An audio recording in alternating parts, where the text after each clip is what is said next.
Isang pinagpalang umaga sa ating lahat. Ako nga po pala si Andy Fernando at ngayong araw is December 30, 2023. Ngayong araw is pinapanalangin ko na bago matapos tong taon or bago matapos tong taong 2023 is madami sa atin na mas makaunawa or mas lumalim pa yung relasyon sa ating Panginoong Hesukristo or sa ating Diyos. Sa talakayan natin ngayon, pagpapatuloy natin yung nasimulan nating series na Better Than Ever o yung mga bagay na matatama natin, yung mga pagkakamali natin na mas magiging better pa tayo. Sa mga nagdaang araw, na-discuss na natin yung finance, health, ministry, at ngayong araw is i-discuss naman natin yung family. And naway, etong discussion na to is mas marami pa tayong matutunan or may matuto tayo na tumatak dun sa isip natin sa kumbaga yun. So, ngayong araw is nadako tayo sa panibagong Bible verse na John chapter 13 verse 34. Ano nga ba yung sabi dito? A new command I give you, love one another as I have loved you. So, you must love one another. Sa Tagalog, isang bagong utos ang ibinigay ko sa inyo ngayon. Magmahalan kayo. Kung kayo minahal, gayon din ang magmahalan kayo. Yun, di ba? Kung gaano tayo kamahal ni God, kailangan ganon din yung pagmamahal natin sa kapwa natin. Hindi naman pwedeng lagi tayo may samaan o kumbaga marunong tayo magpatawad. Mahalin natin sila na gaya nung kay Panginoong Hesukristo na binigay niya yung buhay niya.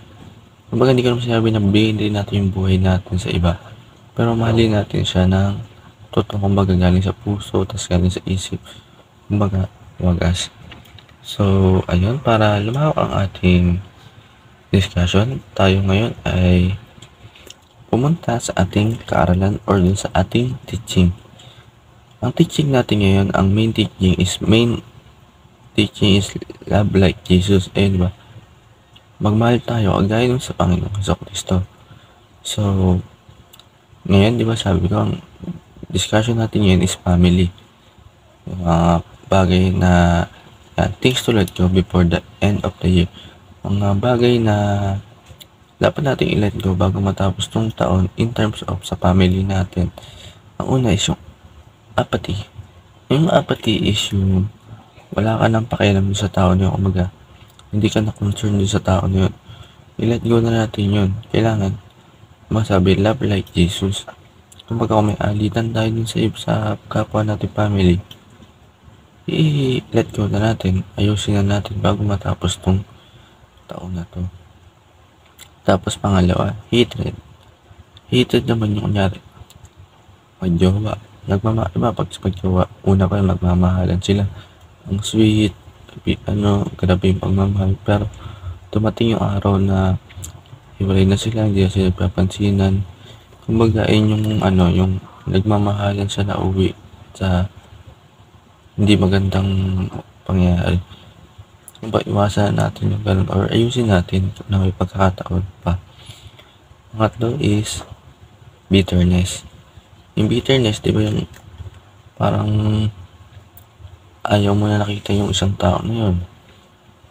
Or kunyari sa love, may magjowa kayo, nag-break kayo.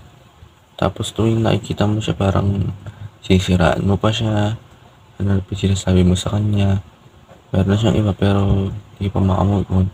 Yan yung bitterness. Kumbaga, i-let go na natin yung mga nakatatak sa or naiwang mga sakit sa atin. Kung isipin na lang natin na hindi na makakatulong sa atin yun. Mas masarap sa pakiramdam na wala kang kaaway wala kang dinadalang sakit, pakiramdam na hindi maganda, hindi isip, i-let go na natin yun. Matuto tayo kumbagang magpatawad. Patawad tayo dun sa mga nagawa sa ating kasalanan para sa ikaganda or ikakapayapa ng isip natin. Para rin naman sa atin yun. So, ayun, dumako tayo sa ating application naman. Ang una is, replace apathy with concern. Hindi ba yung, kumbaga yung sa taong yung wala kang pakialam, i-replace natin sa concern. Kung wala kang pakialam doon sa tao doon, magkaroon ka ng concern sa kanya. Kumbaga, tanungin mo siya kung maayos ba siya. Diba, masarap lang sa pakiramdam na nakakatulong ka, nakakagaan ka ng pakiramdam ng iba. Kasi yung may galit sa puso mo. Tapos pangalawa, replace anger with love. Yung mga galit natin, i-replace naman natin sa pagmamahal. Diba? Parang yung galit mo sa kanya, siguro para sa iba, hindi madaling magpatawad, lalo na kung may nagawa talaga kasalanan. Pero try naman natin na i-replace yun sa pagmamahal. Parang ang sarap din sa pakiramdam na ang dami mo nagmamahal sa'yo, minamahal mo siya. Yung anger kasi nakaka-apekto yun sa puso, sa isip. Pero pag pinagpalit mo siya ng pagmamahal, parang wala, clear yung mind mo. Hindi ka makakaisip ng masama, tapos mamaling ka pa or matutuwa pa sa Panginoon. As, replace bitterness with forgiveness. Yun yung mga yung mga bitterness mo, yung mga ano mo dun sa taong yun, yung mga naisip mo na hindi maganda, patawarin mo siya. Kung nga sa kung niloko ka man ng boyfriend mo, ng asawa mo, tapos ngayon hindi ka makamove on, patawarin mo na lang siya para wala ka na dinadalang sakit. So, ayun sa ating discussion, why should Jesus be standard of our love? Kumbaga, yung standard talaga si Jesus pagmamahal. Nagaya ng ang dami nating kasalanan, napakasalanan natin, di ba? Pero pinili niya pa rin mahalin tayo kahit na hindi natin siya sinusunod minsan. Madalas nagkakaroon tayo kasalanan, minamahal niya pa rin tayo. Pero yun, sa inyong kasagutan, please comment sa comment section lang. Sa prayer naman natin, Lord God, it is difficult to love the unlovable, yet you have loved me. You never stop loving, even though I continually sin against you. Your love has become the reason I can also love others, even the most unlovable member of my family. Forgive me, Lord, whenever I fail to love. Please help me to love like Jesus.